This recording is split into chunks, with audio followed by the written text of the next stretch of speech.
Good evening, welcome to Have I Got News For You? I'm Gary Lineker. In the news this week, in Essex, one passenger takes the easy option after foolishly asking a taxi driver for his opinions on Brexit.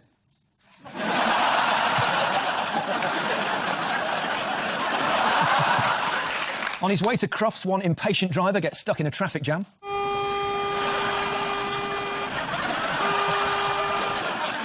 And as Russia apologises for its part in the doping scandal, trials begin with the only clean athletes left in the country.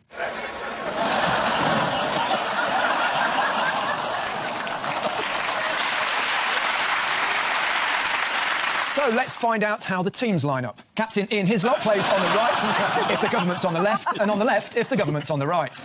And on Ian's team tonight is a comedian who says he appears on stage with nothing planned other than about 4 random words on a piece of scrap paper. So Britain's answer to Donald Trump. Please welcome Ross Noble.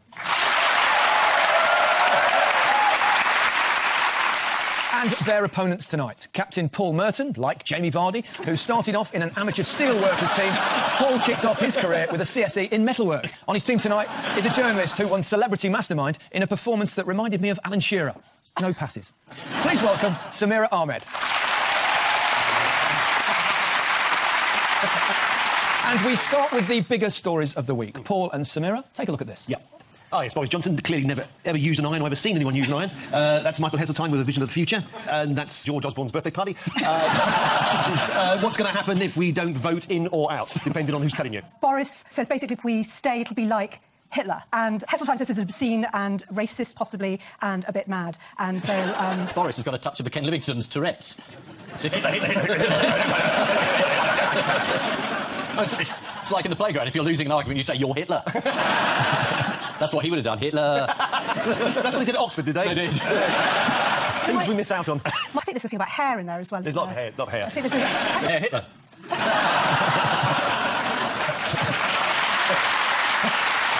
Congratulations, that's the first time that joke's been broadcast on the BBC since 1942. This is the continuing kerfuffle over the EU referendum. Michael Heseltine and Boris Johnson do have other things in common, don't they? He was also someone who thought he was going to be Prime Minister. Yes. Like Boris. Imagine if Boris becomes Prime Minister and Trump becomes President. Can you imagine just on a windy day what that's going to look like? It's just going to be like... just swirling. After all the talk of Hitler, how did David Cameron bring a sense of perspective to the debate? World War III. No, you upped it from World War III. World War IV? He said ISIS would like it if we left. Well, he said that Vladimir Putin and the leader of the Islamic State would vote with Boris. That's going to be a photo opportunity on the morning, isn't it? All that jihadi there. What do the Leave campaign see as their dream scenario? Now, that must be bubonic plague. Boris Johnson and Nigel Farage on the same platform is their dream scenario. Apparently, a source from the Grassroots Out campaign has said, if we can get them together, we think that Boris and Nigel would make an irresistible force, like the X-Men.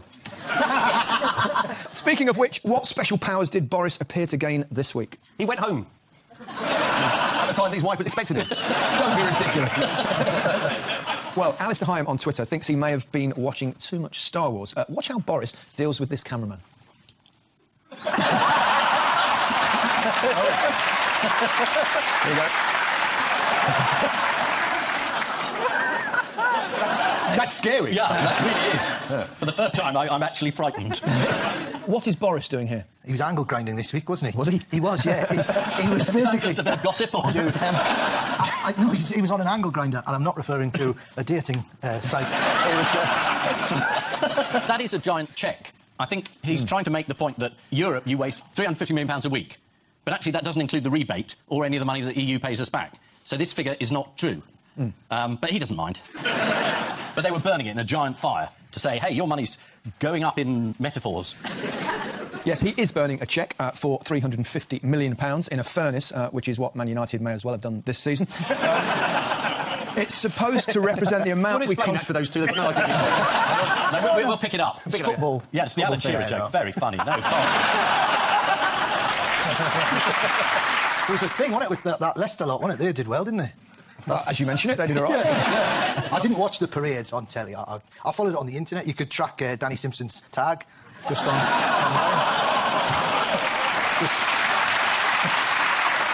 People getting off doing community service. Yeah. Tricky. Just as well where you come from. And... Oh, there we go. Anyway, your crisps are shit. Where were we? Yes, Ian, We were just raising the level of the debate. Indeed. Let's go back to the EU, the exciting the EU, EU. yes. Boris Johnson, here he is discussing the details in typical fashion with ITV's Tom Bradby. Let's deal with your arguments. One of them is on the side of this bus. We send 350 million to Europe. We don't. And you know we don't. No, we don't. And you know we don't. Admit that figure is grotesquely misleading at best. I won't. Do you see that he sat on a report into London's air pollution problems and that some of the worst polluted areas in London are most deprived? Yes, I mean, he commissioned the report and it didn't say what he wanted, so quite rightly he sat on it. Do you have a problem with that? No, just nice to have the other side of Boris to be brought out. Absolutely, no. This is the calm, measured debate over Britain's EU membership, which in the last few days has featured Hitler, ISIS and World War III. Michael Heseltine has accused Boris Johnson of damaging his leadership hopes by making a string of preposterous statements. The intervention sent shockwaves through Westminster as people realised that Michael Heseltine was still alive. There was good news for the Remain camp this week when a new poll gave them a 4% lead. Although there are plenty of people who don't want to be in Europe, I saw 11 of them playing for Liverpool on Wednesday. Anything? Very good. Very good. Ian and Ross, take a look at this. That's the Queen's Shiny thing there. Queen's speech. In a coach. Oh, hello. What's going on there? Her Majesty's pleasure, people being locked up. Yeah. I think this is the contents of the Queen's speech, which was quite short. There wasn't a great deal there. She basically said, I'll see you after the referendum. But, you know, it's always nice to watch an old woman in very heavy clothing. Yeah. You know, it's always a bit of fun, isn't it? Put a massive heavy thing on her and a big crown. Yeah. Then, go on, love, get up them stairs. You know, it's a sort of like a sparkly, it's a knockout. And she reads the sort of cards very well. I mean, we could have her on here. I think she'd do brilliantly if we put them on vellum. What's vellum? It's a cross between Valium and helium. So it relaxes you, but you do float away. And that's why she has to wear all the heavy clothes. Because otherwise she's off. You know, gone. So, yeah. It is the 65th Queen's speech at the state opening of Parliament. What did Justice Secretary Michael Gove's... what fingerprints did he have all over it? Well, there's some quite sensible prison reform measures, which, you know, might happen. Well, they might not. They might do a U-turn and bring the Queen back and say, my government won't be doing any of this. Because now all prisons, they all have to become academies. That's the plan, yeah. What is being proposed under the Star Trek bill in the Queen's speech? Oh, is that the spaceport? Cornwall spaceport. That's the thing that lets it down slightly. Spaceport in Cornwall. Where is the new intergalactic Gatwick likely to be built? Gatwick. And if it's the intergalactic Gatwick, there'll be a row about it. It might be the intergalactic Heathrow. Thank you very much. But then there'll be a special suggestion of Boris Space Island. Which will be like in Thunderbirds, floating like a giant blonde thatch. It opens like a big rocket comes out. He's standing there with his angle grinder. Thunderbirds are Gove.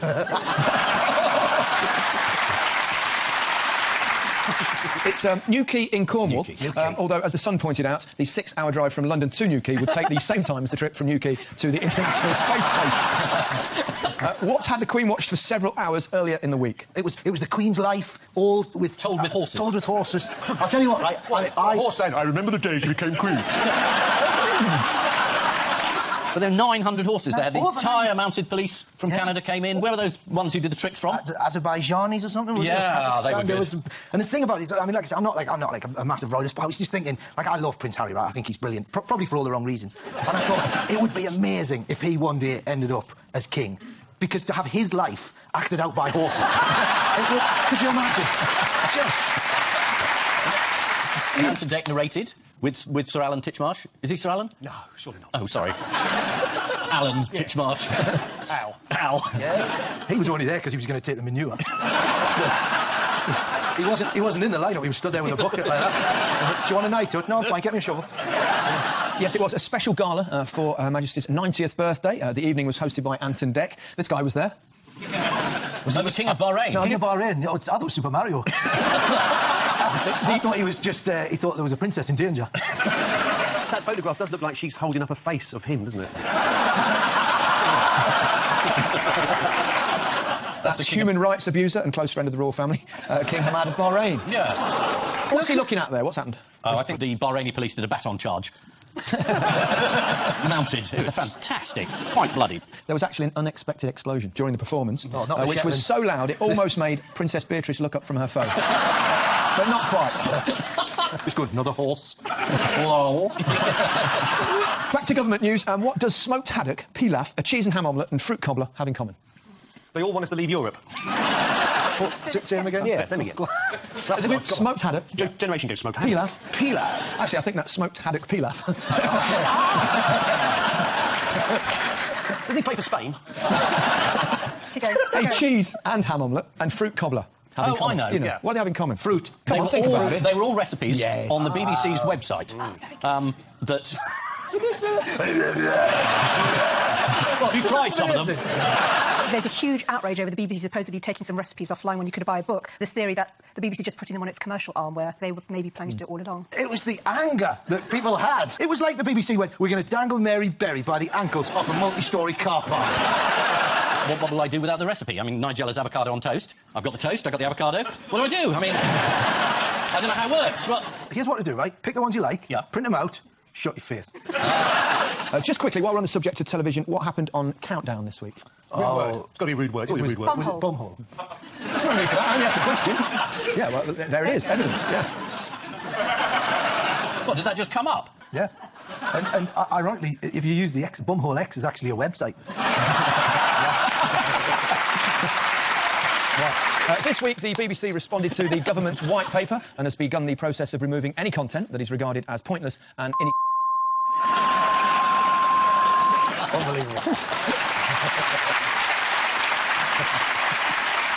There's also been a row over recipes on the BBC website. Sources at the BBC include bolognese, carbonara and pesto, although I think he's just joined ITV. So on to round two, the randomiser of news. Fingers on buzzers, teams.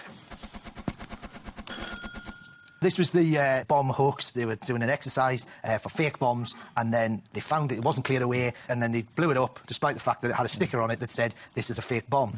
But they blew it up just in case it was like a clever double bluff. Because that's what the ISIS, they do that. They're right, this is fine. Just leave it. Yeah.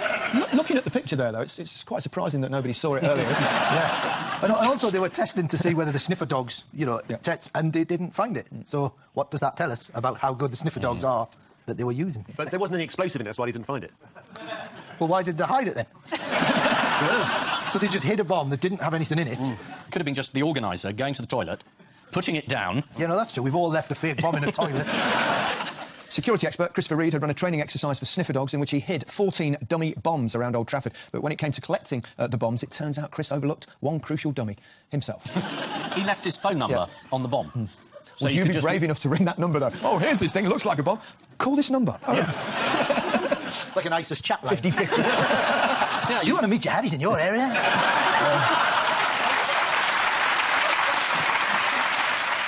How did the police deal with the bomb? They said the bomb was drunk and it was his own fault for being there.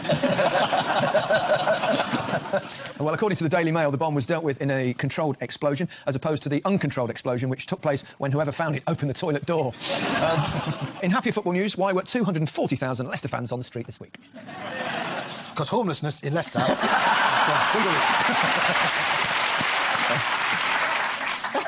They're very happy. Yes, delirious. Yeah, because they won. What did they win, Ian? They won the thing. What is the thing called? They won the Premiership. I know this. Premier League. You're not allowed to call it the Premiership, am I right? Why aren't you allowed to call it the Premiership? Well, they changed it. It was one of those branding things. They changed it quite a few years ago. Right, I Yeah, see. and they get a little bit upset. The Premiership's now called Sir David Attenborough. Yes, they were celebrating Leicester's extraordinary success. There was a performance, actually, from local band Kasabian, a gospel choir singing football songs, and, of course, superfan Lee Jobber with his top off. Oh, yeah. I see he's mimicking the trophy from behind by the bulges. Bloody hell. They might get relegated next year. That'd be funny, wouldn't it?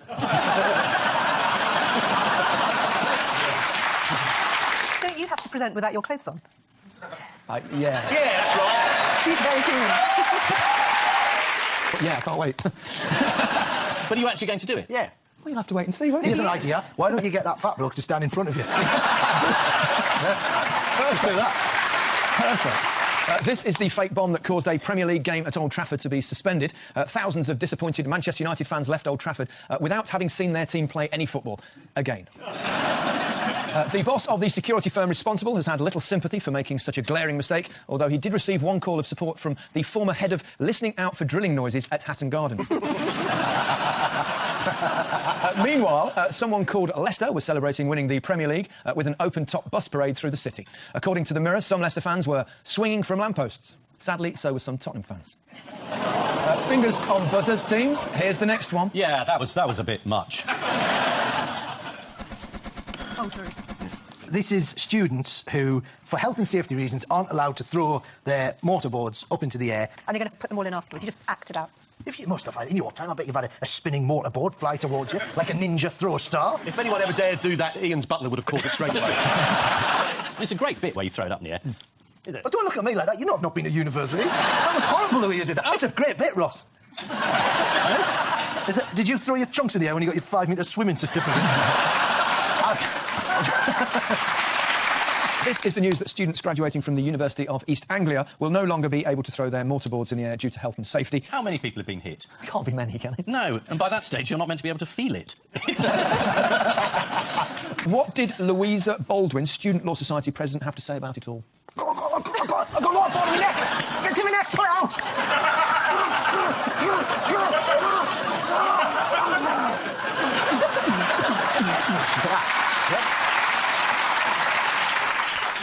Close. She said, if I've paid £45 to hire a bit of cloth and card for the day, I should be able to chuck my hat in the air. Yeah. She added, it's not worse than dodging bottles as they're lobbed across the student union dance floor. Graduates have been told to mime a throwing action and the mortarboards will be photoshopped in later. According to The Times, they will be charged £8 for the service, angering students who will now leave university with a debt of £40,000 and £8. There was also disappointment this week for West Ham fans who've been told from now on just to mime a throwing action and the bottles will be photoshopped in later. Time now for the Missing Words round, which this week features as its guest publication Village People. The Village People magazine advertises places to holiday in Norfolk, although don't believe them when they say that it's fun to stay at the YMCA. And we start with Queen spotted in what? Dick. What? It's one of those recipes. Queen... Well, I think you want to clear that one up. We're not talking about Princess Margaret here, you know. That's the knighthood gone, here's what? Phew. Is it Queen spotted in the same way as a leopard? Yeah. Nice top. Yes, Queen spotted in nice top. That's a good news story. Wrong answer. Yeah. The answer is Queen was spotted in a puddle in Wales. A care worker, Linda Hoff, was putting out the washing when she spotted a perfect outline of the Queen's head in a damp patch on the floor. Her head appears to be on a stake. Yes. It's a rather Republican puddle. Yes. Oh. Next, Old Stinker what in Hull? Old Stinker is the most popular aftershave. Old Stinker is the luckiest Labrador in Hull. No. No? But you're getting closer, a lot closer. Old Stinker is the unluckiest Labrador in Hull. Old Stinker, terrifying residents in Hull. Recent sightings of a werewolf in Hull. How did you not know that? I've been put down to fabrication. Recent sightings of a werewolf in Hull are thought to be a mythical local beast known as Old Stinker. It's going to be a great film, though. American Werewolf in Hull. What have you done with your waistcoat? It's all ripped down the back, Arnold. I don't know. Every time there's a full moon, I've got to buy you a new jacket. Next, you can spot a Norfolk what anywhere? You can spot a Norfolk village anywhere in Norfolk. Turkey. Turkey. No. You can spot a Norfolk clock anywhere. This is an article from Village People about the unique characteristics of local clocks. Norfolk clocks are easy to identify as their hands have an extra finger.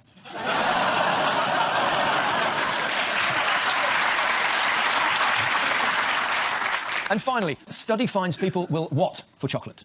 Give you their password. Spot on. Yeah. Study finds people will reveal their password for chocolate. What? Sci- What? Yeah. What? It's not me. Imagine what they'll do for Christmas.